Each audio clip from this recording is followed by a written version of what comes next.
गोहाना में हरियाणा बिजली pensioners welfare association की मासिक बैठक संपन्न हुई। इस बैठक में केंद्रीय एसोसिएशन के कार्यकारिणी पदाधिकारियों ने भी हिस्सा लिया। बैठक में रिटायर्ड बिजली कर्मचारियों की पेंशन बढ़ोतरी और कैशलेस इलाज के साथ साथ 200 यूनिट बिजली मुफ्त देने की प्रमुख मांगें उठाई गई। देखिए रिपोर्ट।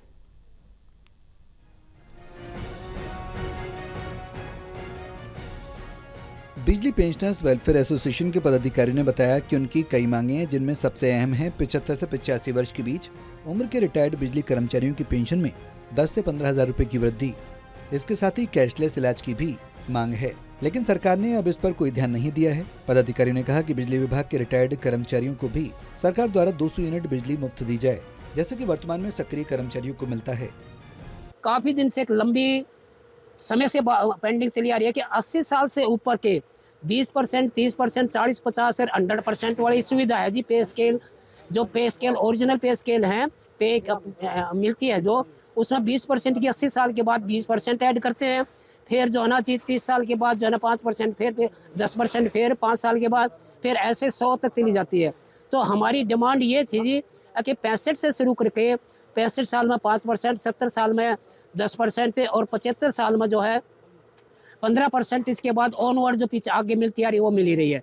इस उम्र में जो रिटायरी हैं, पेंशनर्स हैं, उनकी स्वास्थ्य के प्रति समस्याएं बहुत गंभीर हो जाती हैं। बीमारियां कमज़ोरी की वजह से घर कर लेती हैं और उनका समाधान, उनका इलाज बहुत आवश्यक होता है।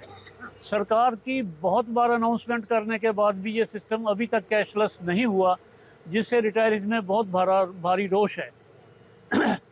रिटायरीज की स्वास्थ्य संबंधी समस्याओं का समाधान करने के लिए कैशलेस करना इसका अति आवश्यक है।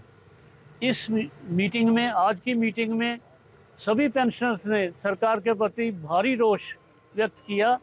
इसका मेरा निवेदन है सरकार से कि इसका उचित समाधान समयपूर्वक किया जाए। बिजली पेंशनर्स की ये मांगे उनके जीवन को गरिमा बनाए रखने के लिए बेहद जरूरी हैं। देखना होगा कि सरकार इस पर कब तक सकारात्मक निर्णय लेती है और रिटायर्ड कर्मचारियों को उनका हक देती है। गोहाना से सुनील जिंदल की रिपोर्ट, टोटल टीवी।